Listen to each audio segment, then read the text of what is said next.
The purpose of this video is to enlighten parents about the need to bring up their child properly at a very early age. If you don't try to bring up the child properly at an early age, you're bound to create a monster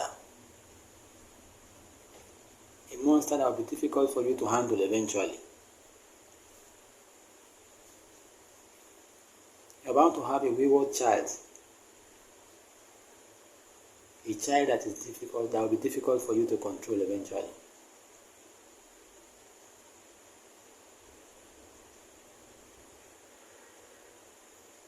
Who then is a wayward child? Let's try to see what waywardness is. When a child does things that are against societal norms, the child is said to be wayward. In other words, what they're trying to say is a child that does not conform to societal norms, a child that always wants to do what he feels like doing, is a very wayward person. Having said that, let us look at some examples of this waywardness that we are talking about.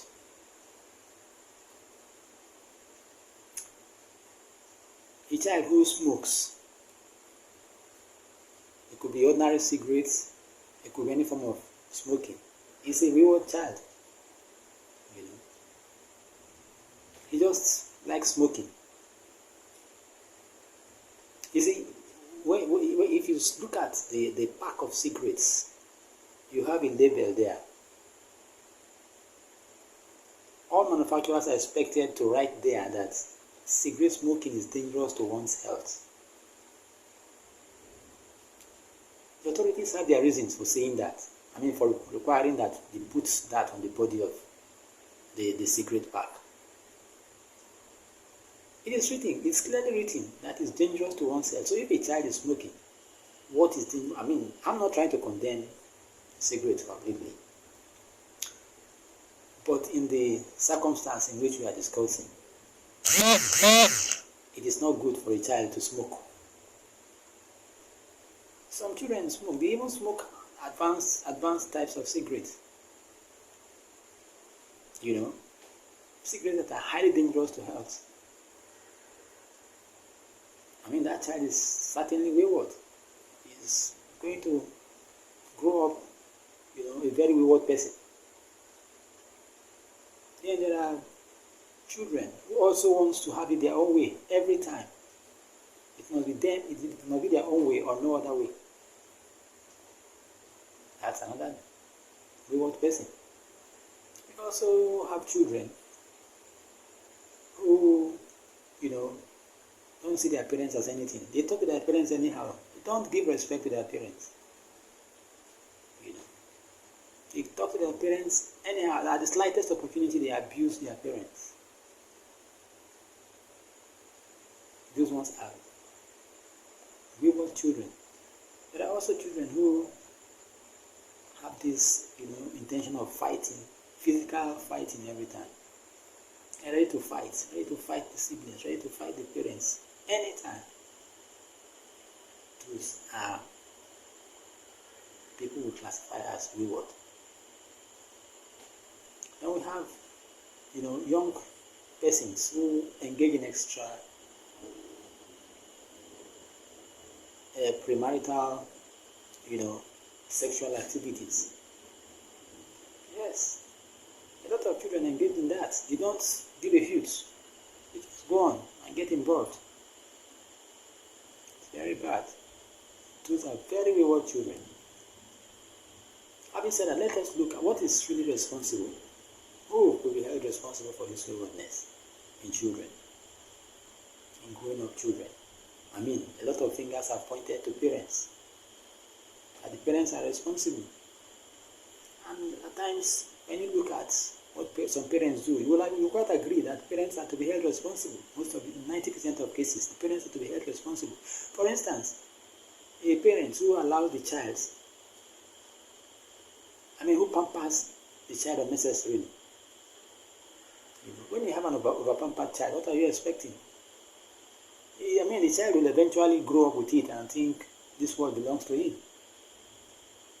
If the parents don't tell him that this is his boundaries, he will keep doing what he's doing, or eventually think that it's the right way to live.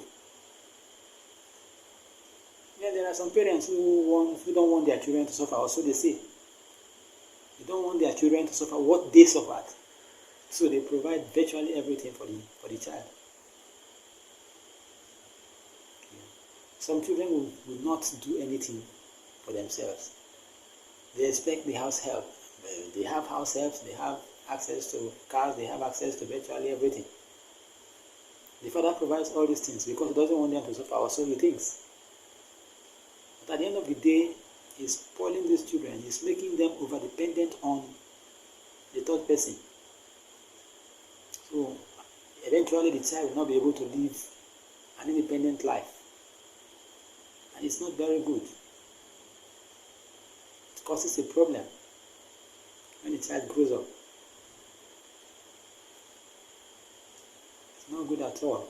Parents should, as much as possible, get the children to do something for themselves and not do everything for the child.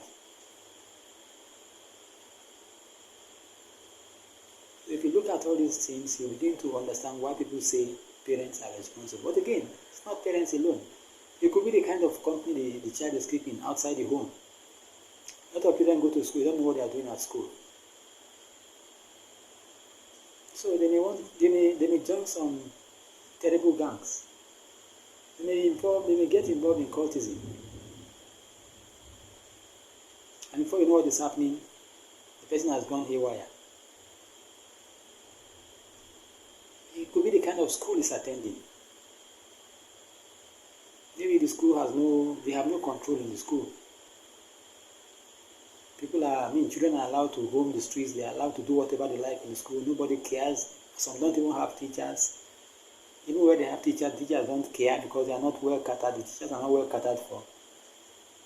So why should they, do more than they are paid to do? It's as bad as that. In some places, so bad. Let me tell you the story of Mary, so as to buttress the points we are trying to, or the points we've been trying to, push out all this while. Mary was a very beautiful girl. To the extent that when she walks the streets, heads torn, eyes torn, people look at her. Very pretty girl. But it's like she allowed her prettiness to get into her head. Eventually the parents cannot control her. The father cannot talk, the mother cannot talk, nobody can control her. She went wild. She began to sleep outside. She began to attend clubhouses. She would go to clubs, stay there till the wee hours of the morning, and then come back. Comes back around 2, 3 o'clock in the night and knocks on the door, and the parents will open. She goes in and they cannot talk to her. Even where they want to talk to her, she flares up. But because they don't have real control of her, it was that bad. Mary was befriending many people, and they were giving her money left, right, and center. Monies were pouring, and she was spending in such an expensive manner. The clothes she wears, the phone she uses. She doesn't use a phone for more than 6 months. They replace it. Her clothes were very, very expensive types. Jewelries, very many expensive things which she uses. She was getting plenty of money from this man. because he keeps plenty of them. Eventually, she became pregnant. And while she was pregnant, she could not even explain who was responsible for the pregnancy. While this was going on, she fell ill. They took her from one hospital to the other. They could not find what is really responsible for her illness. Eventually, she was referred to a specialist hospital where it was discovered that she has some very strange, what do they call strange? Not strange really, but some very bad ailment which hospitals could not handle. Eventually they told her she has to manage it until God knows when. She went home and began to manage the way the hospital, directed. Eventually, Mary gave up the ghost. Because of, do I call it the carelessness of the parents or her own carelessness? But it's rather unfortunate, it happened that way. So parents should learn to, should take responsibility for the upbringing of their children. These children are brought into this world by the parents. And if you should bring children to the world, you must be able to take care of them. Watch them grow in the right way. And if you teach them, the right way to grow up, certainly they will go that way. But if you don't handle them properly, you have a merry situation. Thank you very much for listening.